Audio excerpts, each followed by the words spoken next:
বিসমিল্লাহির রহমানির রহিম। প্রিয় দেশবাসী, আসসালামু আলাইকুম ওয়া রাহমাতুল্লাহি ওয়া বারাকাতুহু। বাংলাদেশে এই মুহূর্তে তীব্র জ্বালানি সংকট তৈরি হয়েছে এবং জ্বালানি সংকটটা যে বাংলাদেশের রাষ্ট্র থেকে শুরু করে সর্বস্তরে মাথা ব্যথার কারণ তা প্রমাণিত হয়েছে আজকের বাংলাদেশের প্রধানমন্ত্রী জনাব তারেক রহমান সাহেবের ইফতার মাহফিলে একটা বক্তব্যের মাধ্যমে। তিনি আজকের আলেম ওলামা এবং ইয়াতিমদের সম্মানে যমুনাতে ইফতার মাহফিলের আয়োজন করেছেন। সেই ইফতার মাহফিলে বক্তব্য দিতে গিয়ে তিনি বলেছেন যে বাংলাদেশের বর্তমান যে পরিস্থিতি তাতে তীব্র জ্বালানি সংকট, যদি এই অবস্থা চলমান থাকে তাহলে আজকের ইফতার মাহফিলই হয়তো বিএনপির পক্ষ থেকে বা বিশেষ করে রাষ্ট্রের পক্ষ থেকে, প্রধানমন্ত্রীর পক্ষ থেকে সর্বশেষ বড় আকারের আয়োজন হিসেবে আজকেরটাই শেষ। তার মানে হচ্ছে যে বাংলাদেশ তীব্র ধরনের জ্বালানি সংকট যদি এখন না দেখা দিত, এই তীব্র সংকট না হলে ইফতার মাহফিলের মতো মাহফিল যেটা বছরে বিশেষ একটি মাসে আপনার অনুষ্ঠিত হয় সেটাও বন্ধ রাখতে প্রধানমন্ত্রী ইচ্ছা পোষণ করছেন, যেটা তার আন্তরিকতা থাকা সত্ত্বেও তিনি হয়তো বড় আয়োজন করতে হিমশিম খাবেন। সে কারণে দেশের প্রতি ভালোবাসা রেখে বর্তমান সময়ের জ্বালানি সংকট মেটানোর জন্য তিনি কিন্তু এই আহ্বান করে তুলেছেন। আমি এই আহ্বানটাকে নেগেটিভলি দেখি না, আমি মনে করি যে এটা তিনি যথার্থই আহ্বান করেছেন, কারণ আসলেই বাংলাদেশের বর্তমান জ্বালানি সংকট তীব্রভাবে ধারণ করেছে। তাহলে এরকম একটা পরিস্থিতিতে বিএনপির সরকার গঠনের পরে পড়লে বাস্তবিকতার আলোকে এই সরকার কিভাবে রান করবে, রুল করবে কিংবা তাদের ম্যানেজমেন্ট পরিচালনা করবে। আমি মনে করি যদি বিএনপি এই মুহূর্তে দুর্নীতি, দুষ্কৃতি, অন্যায় এগুলো যদি কঠোরভাবে দমন করতে না পারে, তাহলে এই তীব্র জ্বালানি সংকট থেকে শুরু করে রাজনৈতিক যে অস্থিরতার সংকট দিবালোকের মতো স্পষ্ট রয়েছে, তারপরে ভোট চুরির মতো একটি তকমা গায়ে ইতিমধ্যে লাগানো হয়েছে, সেখান থেকে বের হওয়ার কিন্তু আর কোনো রাস্তা থাকবে না। সে কারণে আমার কাছে মনে হচ্ছে যে এই সরকারকে এখনই পরিপক্কতার পরিচয় দিয়ে সকল দলমত রাজনীতির ঊর্ধ্বে উঠে প্রত্যেকটি রাজনৈতিক দল, বিশেষ করে বিরোধী যে রাজনৈতিক দল রয়েছে তাদের সাথে সমন্বয় করে এই উত্তরণ কিভাবে করতে পারবেন সেটার একটা খোলামেলা আলোচনা তাদের এখনই করা উচিত। যদি এরকম অবস্থা তারা তৈরি করতে ব্যর্থ হয়, একদিকে আন্দোলন চলবে, একদিকে জুলাই বিপ্লবের কি বলে আমাদের চেতনা বাস্তবায়নের জন্য যে গণভোট হয়েছে সেটা নিয়ে বিতর্ক রাখবেন, ছাত্রদের চাহিদা পূরণ করবেন না, আবার জুলাই সনদ বাস্তবায়ন করবেন না, সরকারের সাথে বিরোধী দলের বৈষম্য থাকবে কিংবা খারাপ সম্পর্ক থাকবে, জায়গায় জায়গায় মারামারি হুহাঙ্গামা থাকবে, তাহলে কিন্তু রাষ্ট্র যে আশা ভরসা নিয়ে ক্ষমতায় বসেছেন সেটা কিন্তু বাস্তবায়ন করতে পারবেন না। পারবে যেটা তারেক রহমান হয়তো পারবে না, তার আশেপাশের কিছু লোকেরা কিছু টাকা পয়সা ইনকাম করতে পারবে। আমার কাছে মনে হচ্ছে তারা হয়তো এই জ্বালানি সংকট সহ বিভিন্ন সংকট দেখে হুট করে তারা বুঝে ফেলবে যে সরকার তো যে কোনো মুহূর্তে হয়তো চলে যাবে, 5 বছর রান করতে নাও পারে, 2 বছর 3 বছর 6 মাস 1 বছর পরে যদি কোনো খারাপ পরিস্থিতি হয় তাহলে তো আমাদেরকে আর কোনো কিছুই থাকবে না, যত পারো খেয়ে নাও। এই খানাদার বাহিনীকে যদি আপনি বন্ধ করতে না পারেন, আপনি যে কিচ্ছুতা সাধনের জন্য ইফতার মাহফিল বন্ধ করতে চাচ্ছেন, এই একই কিচ্ছুতা সাধন আপনার প্রত্যেকটি নেতা কর্মীর হৃদয় থেকে হতে হবে।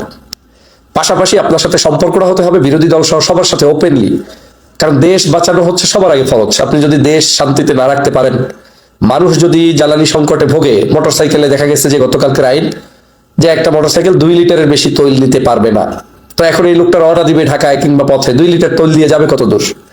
আবার বলা হয়েছে যে 10 লিটারের বেশি একই সাথে গাড়িতে ভরা যাবে না। এই সংকটটা যদি বাড়তে থাকে এবং আমাদের দেশে কোনো যুদ্ধ পরিস্থিতি বা কোনো ধরনের খারাপ পরিস্থিতি ছাড়াই যদি বাড়তে থাকে, অন্য দেশে কি হইলো তাতে, কারণ আমাদের কোনো ব্যাকআপ প্ল্যান কিন্তু নেই। যে কোনো একটা রাষ্ট্রের উপরে নির্ভর করে আপনি কিছু করতে চাচ্ছেন, আপনার রাষ্ট্র সেখান থেকে তারাই তো সরাসরি ওই কাজের ইনভলভ বিধায় আপনার এই জ্বালানি সংকট তৈরি হয়েছে।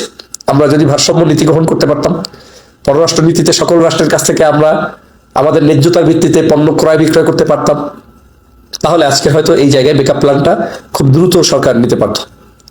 আজকের এই সময় আমি মনে করি যে জ্বালানি সংকট নিরসন কল্প এবং বাংলাদেশের বর্তমান রাজনৈতিক অস্থিরতা নিরসন কল্পে প্রধানমন্ত্রী জনাব তারেক রহমানের সেই উদ্যোগটা সবার আগে নিতে হবে এবং নেওয়া উচিত।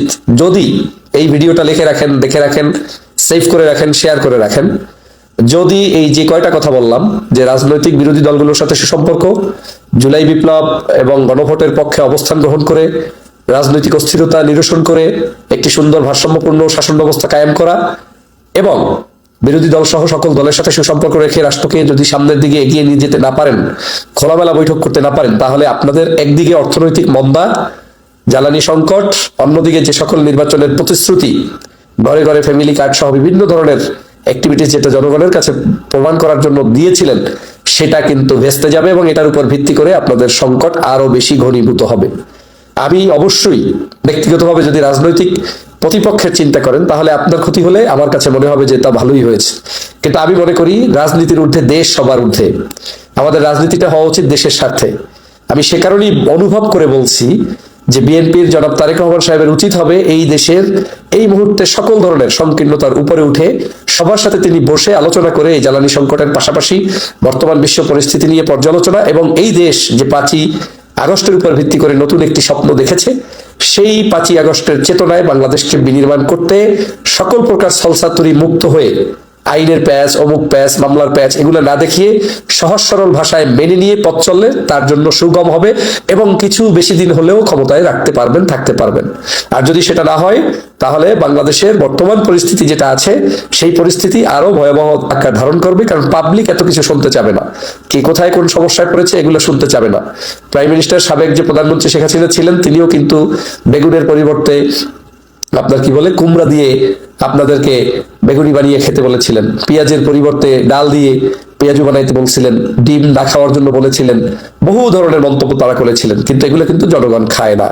জনগণের দরকার খাদ্য, বস্ত্র, বাসস্থান, জনগণের দরকার একটু স্বস্তি, জনগণের দরকার তার নিজের প্রাপ্ত অধিকার। আর সরকার এ কারণেই যে সবাই যেহেতু হেডেক নিতে পারবে না, যে নিতে পারবে তার উপরে আমি দায়িত্ব দিয়েছি, সরকারের উপরে দিয়েছি, অর্থাৎ সরকার আমার জন্য এই চিন্তাটা করবে।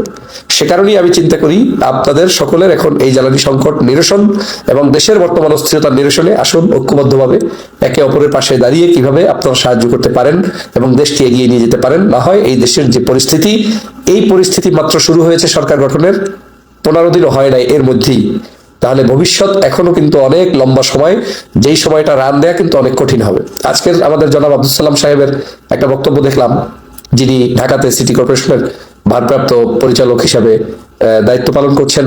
উনি বললেন যে আমাদের এই 10-12 দিনে আমাদেরকে জাজ করার সুযোগ নাই, 3-4 বছর সময় দেন, আমরা করে দেখাই, তারপরে বিচার করবেন। তো এই 3-4 বছর কিন্তু প্রত্যেকটা সরকারই চায়।